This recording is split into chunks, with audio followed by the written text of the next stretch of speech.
Sebenarnya waktu kita mati itu apa sih? Ya. Langsung mati, udah ke surga atau gimana? Itu memang satu pertanyaan yang memiliki perbedaan jawaban dalam konteks kekristenan ya. Ada yang punya pandangan bahwa langsung ke surga setelah mati, ada yang berpandangan masuk ke Hades dulu. Jadi ada masa di mana mereka disinggahkan gitu loh sebelum nanti Tuhan datang kali kedua lalu masuk surga. Singkat cerita, kita nggak perlu sampai ngotot-ngototan lah mempersoalkan mana yang benar dari kedua pandangan itu. Yang pasti adalah bahwa ada kepastian akan kehidupan yang kekal di dalam Yesus. Itu poin utama. Itu paling utama. Ya. Nah, kalau kita mau lebih lanjut mempersoalkan hal yang paling substansial dari semuanya, begini Pak John. Kalau kita percaya ada kehidupan di balik kematian, yang jadi pertanyaannya adalah apa alasan utamanya untuk kita mempercayai hal itu?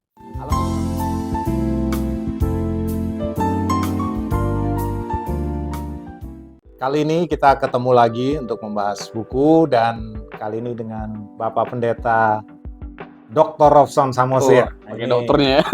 Pakai dong, pakai. Perlu. Ini pelanggan setia toko buku Immanuel. Dan selalu setia. Jadi selalu setia. Selalu ada tanya buku yang baru, jadi memang perlu baca buku terus ya. Yes. Perlu. Oke, kali ini kita mau bahas tentang hal yang menakutkan. Atau banyak dihindari orang mungkin membahas ini ya. Bombastis tapi, ya. Iya, tapi alangkah baiknya kita lihat juga bagaimana kehidupan setelah kematian dari versi tentu iman Kristen. Ya. Nah, ada ahlinya di sini. Jadi saya persilahkan dulu nih, apa nih yang sudah dilihat dari buku yang seperti ini nih. Ya. Memang kalau kita bicara tentang secara general ya, secara umum ya, kematian itu sering dipercakapkan dan orang bergumul ya dengan yang namanya kematian, karena apakah memang ada kehidupan setelah kematian? Terus bagaimana nasib dari keluarga mereka yang telah pergi meninggalkan mereka? Tentu meninggalkan kesedihan yang sangat mendalam. Tetapi penting bagi kita untuk mendalami apa kata Alkitab, bagaimana iman kekristenan menjawab semuanya itu, supaya ini menjadi penghiburan bagi setiap kita, menjawab kesedihan kita atau duka cita kita. Nah, kalau kita bicara tentang kematian dalam perspektif kekristenan, kita tahu kematian itu tidak ada dalam rancangan Tuhan. Kematian ada karena kejatuhan manusia dalam dosa. Jelas dari Kejadian pasal yang kedua, Allah akan memberikan larangan, jangan makan buah itu, pada waktu kamu makannya, kamu mati, kamu pasti mati, kamu akan mati. Itu diungkapkan dengan tegas oleh Allah. Nah, Kejadian pasal yang ketiga itu bicara tentang apa? Peristiwa dari kejatuhannya. Manusia mengalami kejatuhan dan ada kematian, ada kejahatan, ada bencana, ada penderitaan. Semuanya itu adalah akibat dan penyebabnya adalah dosa. Jadi dosalah yang membuat akhirnya ada begitu banyak sekali kehancuran, ada kematian. Sehingga dalam konteks kekristenan itu jelas sekali bahwa kematian adalah sesuatu yang sangat mengerikan. Begitu Pak John. Dalam kekristenan tetap dianggap mengerikan ya? Sesuatu yang sangat mengerikan. Mengerikan, ya. Kalau bicara tentang lebih lanjut lagi nih ya, solusinya. Dan sebenarnya waktu kita mati itu apa sih? Ya. Langsung mati, udah ke surga atau gimana? Itu memang satu pertanyaan yang memiliki perbedaan jawaban dalam konteks kekristenan ya. Ada yang punya pandangan bahwa langsung ke surga setelah mati, ada yang berpandangan masuk ke Hades dulu. Jadi ada masa di mana mereka disinggahkan gitu loh sebelum nanti Tuhan datang kali kedua lalu masuk surga. Kalau menurut versi buku ini gimana? Kalau David Powson itu berpandangan nggak langsung ke surga. Ada Hades ya? Ya ada. Ya ada masa perhentian dulu di satu tempat, seperti istilah Alkitab pangkuan Abraham atau Firdaus. Jadi masuk ke Firdaus dulu. Di taman gitu ya. Kalau Firdaus, kalau dia bilang begitu ya dalam buku ini ya. Kalau yang pasti bukan taman. Iya, yang pasti bukan Taman Lawang.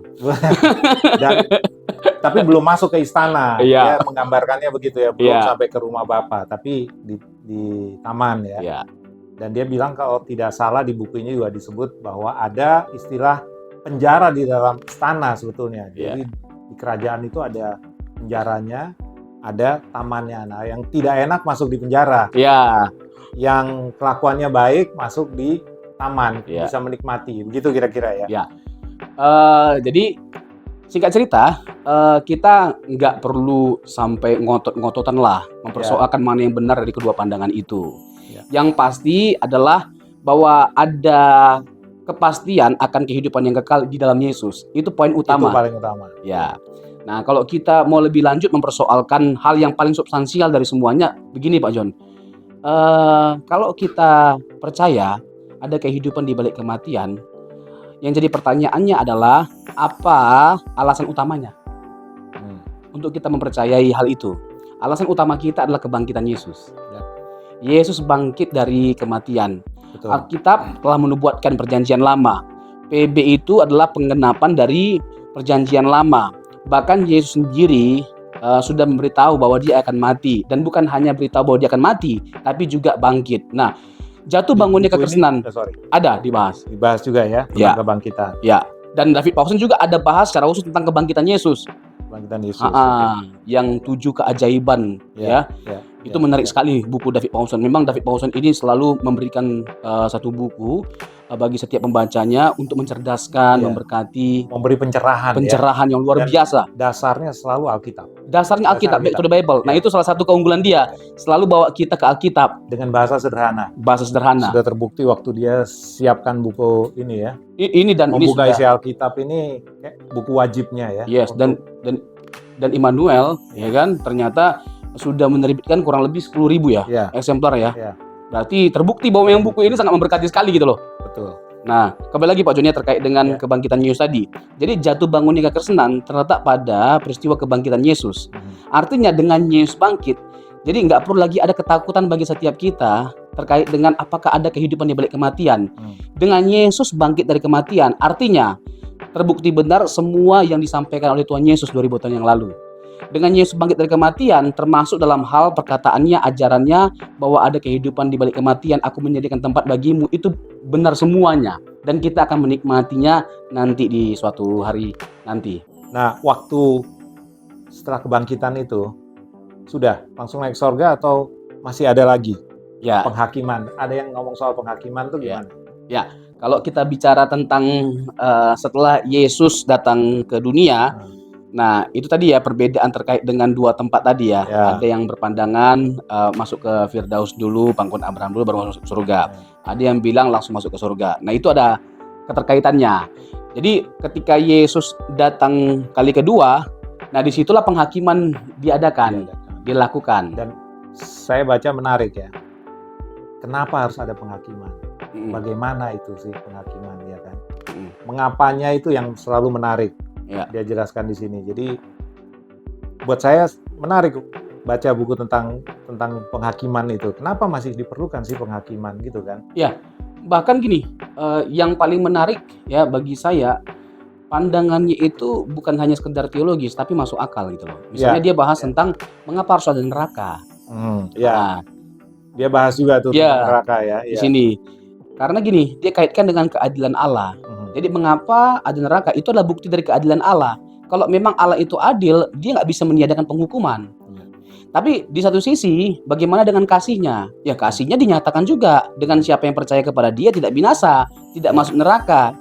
Jadi misalnya kalau neraka tidak ada, ini menjadi masalah terbesar. Bukan dari kita, tapi juga dari Allah. Itu menjadi satu masalah yang sangat luar biasa besarnya. Kenapa saya mengatakan demikian? Misalnya begini ya, untuk kasus di dunia. Ada begitu banyak kasus di mana seorang tidak mendapatkan keadilan.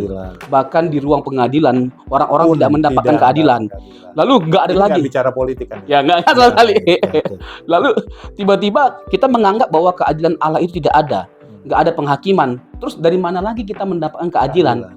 Kalau bukan dalam penghakiman Allah. Jadi itu salah satu jawabannya. Masuk akal banget kan? Make sense banget kan? Gitu loh. Dan masih banyak lain lah ya. Banyak. Pokoknya menarik. Karena kalau kita langsung bahas semua, nanti orang bilang nggak perlu lagi beli. Tinggal dengarkan Pak John sama Pendeta Robson aja. Dan waktunya kita mau bahas berapa lama kan? Itu bahas dia. Detail. Dan jujur aja nih Pak John ya. Kan saya sering berapologetika, saya sering diundang seminar di berbagai tempat lah. bukannya mau sombong ini ya, cuman hanya mau pamer aja. Supaya diundang. Jadi, artinya diundang lah. Iya. Nah gini, sering orang bertanya sama saya kan, aduh saya ini sudah lama memikirkan bergumul dengan satu pertanyaan dan saya sudah tanya ke sana kemari tapi belum juga menemukan jawaban. Ketika ditanyakan, lah langsung mereka bilang ini yang saya butuhkan, ini masuk akal banget. Nah sebenarnya bukan karena saya pintar bisa menjawab semua pertanyaan itu, tapi karena saya sering membaca buku-buku dari Immanuel. Rajin baca buku itu. Yes. Jadi walaupun sudah doktor bukan berarti stop baca buku ya. Kita berhenti bertumbuh kalau kita berhenti baca buku. Betul. Ya kan, jangan pernah berhenti baca buku, jangan pernah berhenti baca Alkitab, ya kan? Karena Alkitab memberitahu kepada kita untuk membaca Alkitab. Makanya tepat yang diundang itu karena selalu kelihatan di sini di Immanuel. Iya. Begitu Pak John. Ya, kira-kira itu ya. Ya, jadi dapatkan buku yang menarik ini di toko buku Immanuel dan toko-toko buku rohani lainnya. Tuhan memberkati.